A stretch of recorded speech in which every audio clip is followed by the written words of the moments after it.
Through it, Brian. Yeah, let's see what Ronnie's got here. 38.40. He's got the single in race number 5 of Sorcerer's Silver. Just not looking to try to beat that horse. Very exciting prospect. The spread is in race 6. That is unfortunately off the turf. He's too deep in race 7 and 8, and he'll spread again in the finale to get out of this card. And again, that unfortunately that one is off the turf and will revert to the Tapeta, and that's $50,000 starter. 38.40 for Ron Nicoletti. I like it here. And in this 4th race, we just have one scratch of the number 7 Collective Nation here. The one I heard you said this is your long shot, Cicatriz. Well, big scratch of what at least was the morning line that's favorite. true. Speaking of scratches, Cicatriz has been scratched a few times. You're right. He surfaces here. She's run one time on Tapeta, and that was her debut. She didn't run poorly. She didn't run great.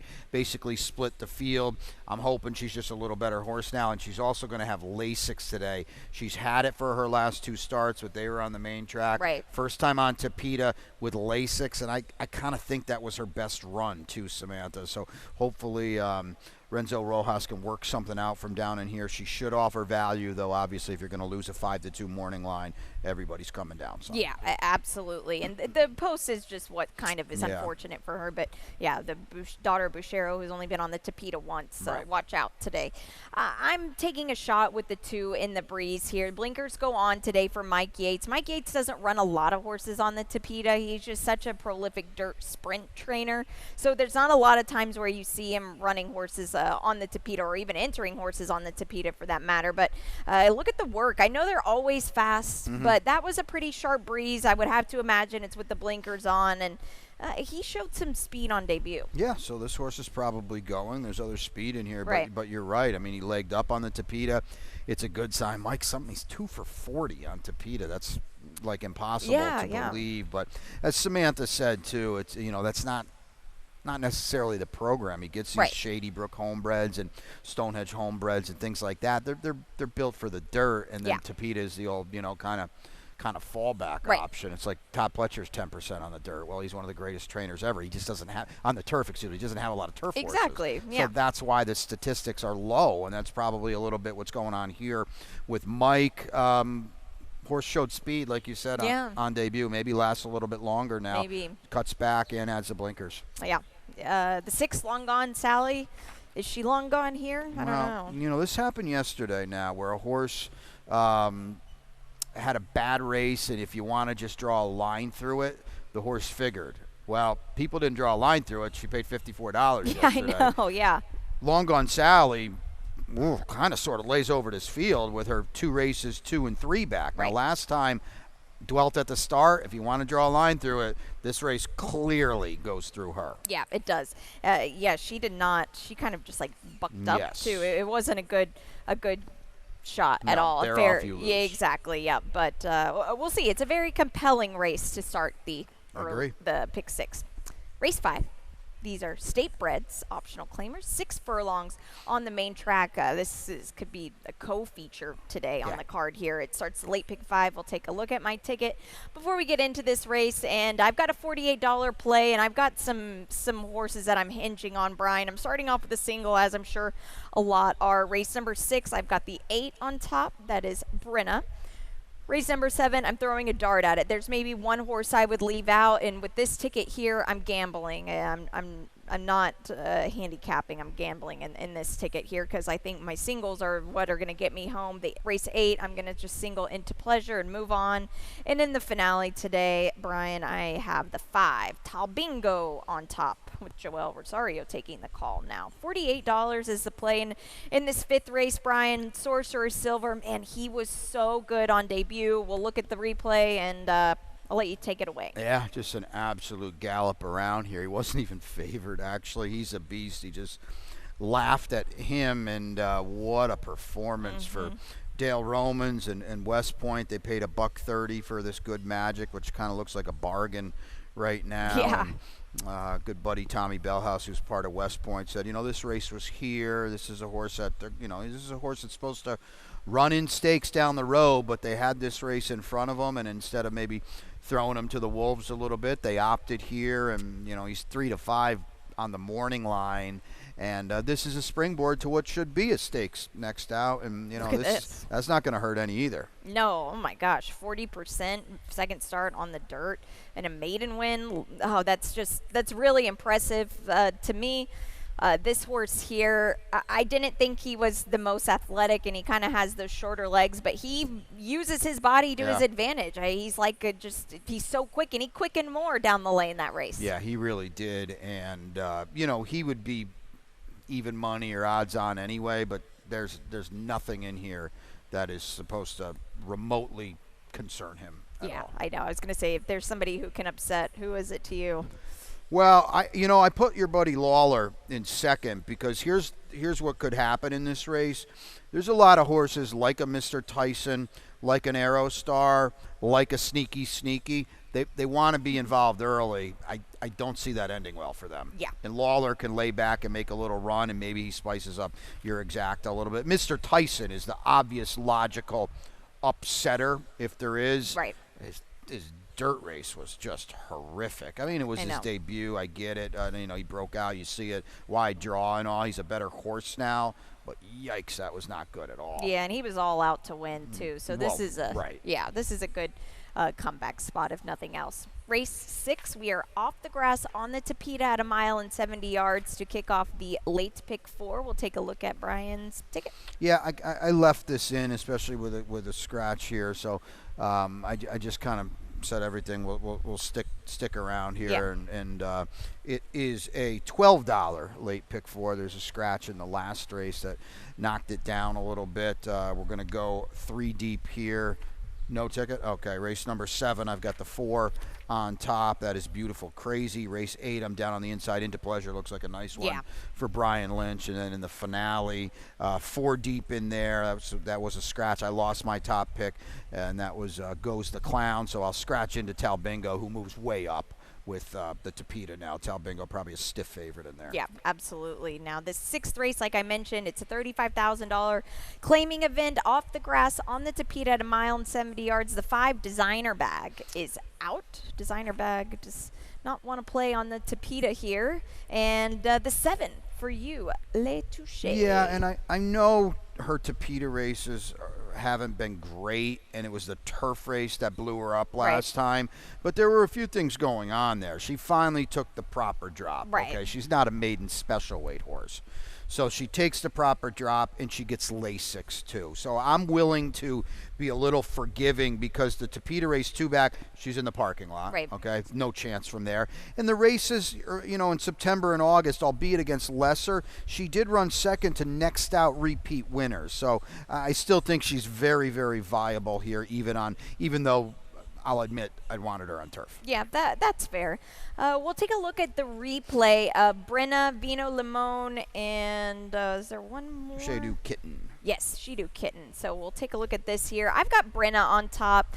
Brenna has never been on the Tapeta, but I think she's a filly that maybe could handle it. The connects are okay on the Tapeta, actually. I think just they run a lot on and Woodbine. I know Mark Cassidy runs a lot of them on the Tapeta there. But she ran on well. Vino Limone ran on really well, too, here. Now it's just a matter of how is the Tapeta going to play out. Well, she's probably going to like it more than the turf, right? I'm with you. You don't like these connects on the turf, and she ran very well for Nick Palmer and the team, and got a little late there in the stretch, but she was off a layoff as well. She's supposed to be tighter today. That was with Lasix last time. She looked like a much improved horse. She's a big threat in here for sure. What do you do with Mom's Martini getting to the Tapeta as well? Yeah, I don't know. We'll see. Unfortunately, you're going to have to take an underlaid price. Yeah. She ran well routing on the turf. She's never tried the Tapeta. It did look like that route 2 starts back was about as good as she's going to do. Yeah. So I think that's going to flatter her. She's bred top and certainly on the bottom to route. So that sprint was just way too sharp. Hey, and it's Carlos David and Irad. You got to respect her. Yeah, absolutely. Race 7, it's $35,000 maiden claimers, 5 furlongs on the Tapeta for the 3-year-old fillies here. We have a rider change on the number 8, I Never Lie. Make that rider Edgar Zayas here. The 4, Beautiful Crazy for Jose D'Angelo. and the X-Men Racing and Madikit partners. First time Lasix, first time with Jose D'Angelo. It's just all right there. I mean, this is a horse they're going to bet hard today. If she's ever going to make a dent and a breakthrough, it's in this race. She's run well, ran okay, I should say, on the Tapeta. She's a better sprinter, clearly. And, you know, Irad's going to pop here. Lasix, the drop. Jose, look at the drill on the Tapeta on March 16th. It just says she's the one in here. Well, not putting her anywhere? I'm alling the race. Okay. Yeah, so Beautiful Crazy. She's exiting a maiden race. That Wilden, who won the race, she won a graded stakes at Santa Anita on Sunday. She was part of the Coast to Coast Pick 5. So that was a big race. If nothing else, the first two top finishers came back, but that was on the grass. Now we're going to cut back. I don't know. I feel like a lot of people fell into this trap this past weekend, Brian, with horses that coming from Kevin Attard right to Jose D'Angelo. I know that was a stakes race this weekend when that happened, but I don't know. Yeah, she's going to, I don't know, the firsters are a very mixed bag. That's what worried me a little bit. Yeah. And that's why I think she's going to be tough. That's why I just bought this race. There's no works on the 6. There's no works on the 7. There's no works on the 5. You're just kind of going in blind, so I'm just going to go, maybe something funky could happen and here. None of those guys, Barboza, Narvaez, and Sweezy. Victor's gotten better, I'll put it that way, but none of them are all amped up to win on debut either. That's why I thought that she was going to be tough. Yeah, I think there's something to be said about that. Race 8, our feature race on the card. Well, we really could have 2 features today because 2 strong, really competitive dirt races. 6 furlongs on the fast main track here, allowance optional claimers. The number 1 Into Pleasure will be ridden by Javier Castellano, and yep, that's it. Sorry, that's the only change in the race here. The 1 Into Pleasure. We'll take a look at the replay. This was a big effort. It was, because even though he did beat 1X's 2 starts back and he beat Dilger, this was a much better group.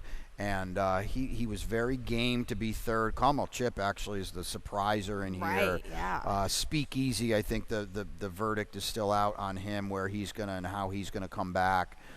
He ran fine, don't get me wrong. He was supposed to win, but this was a good effort in a kind of call it a tricky spot down there on the inside. Yeah. Oh, yeah. That's not where you want. Carmel Chip had a much better go of it. Unfortunately, we're in the rail draw again, but we cut back a furlong. Maybe we will be okay here. The 6 Flying Liam Margada, Anthony Margada. Wow, 2 really nice wins this weekend. Wanted a big number.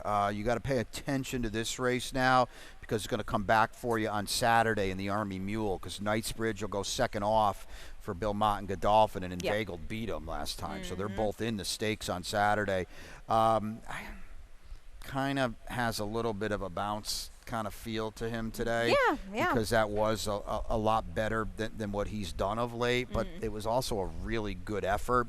Middle moved into a pace that was very hot, made Knightsbridge earn it, made Knightsbridge quicken, and Veigled took advantage of it. Boy, he ran really well, and I think this is a good horse for Joel, too. He can drag him home. Yeah, absolutely. Sugar Steve is the X factor maybe in this race. He's coming off 3 victories in a row, which is really impressive with other connections, and now will make his first start in South Florida. Yeah, he's going to have to step way up, but he's going to make his first start for Kent Sweezy, who's freshened him up, gotten some works into him. That March 16th drill looks like it was really good. He likes winning races for sure. And who's better than Kent right now? Right. It's just from, I'm a broken record, but from the start to now the end of the championship meet, the barn has been just absolutely right there with everything. So I think he's a dangerous horse. We're both doing the exact same thing. I think it's noteworthy with Mish. If he feels like winning, I won't be a part of it. I won't either. We'll take a look at his replay. He's such a confusing horse. That's a good way to put it. If he feels like running, he'll win. But I don't know. It seems he's starting to be a bad actor in the gate a bit, and I don't know if that's just. I don't know what to do with this horse. Yeah, he's got little Jekyll and Hyde in him, that's for sure. And here's the other thing too, though. I feel like it's been a while now since he's actually run a race that's going to beat Into Pleasure. So even if Mish does double back and he gets back to the win 2 back, I don't think it's good enough anyway. and they're going to bet him again, and you just can't can't trust him. Yeah. And here he is in for a tag again now too. Listen, he's made almost $600,000. They've campaigned him excellently. I just feel like he's a good horse to take a stand against. Yeah, I agree there. We'll just have to see. He could knock a lot of people out of their tickets or will knock us out for sure. Yeah. The finale today on this 9-race card, and it's a starter allowance. We're off the grass on the Tapeta at 1 mile and 70 yards. We have a scratch of the 6 Goes the Clown. That was your top pick, so that's a big scratch there. And Talbingo, the number 5, will be ridden by Joel Rosario, who's a huge player in this race. Hey, let's look at that second place finish there. Yeah, I mean, I didn't want him on turf, but there's no horse on the card today that moves up more than Talbingo. Sorry, guys, we're not talking about them yet. On Tapeta. This is Wally World. Yeah, who got up in time and.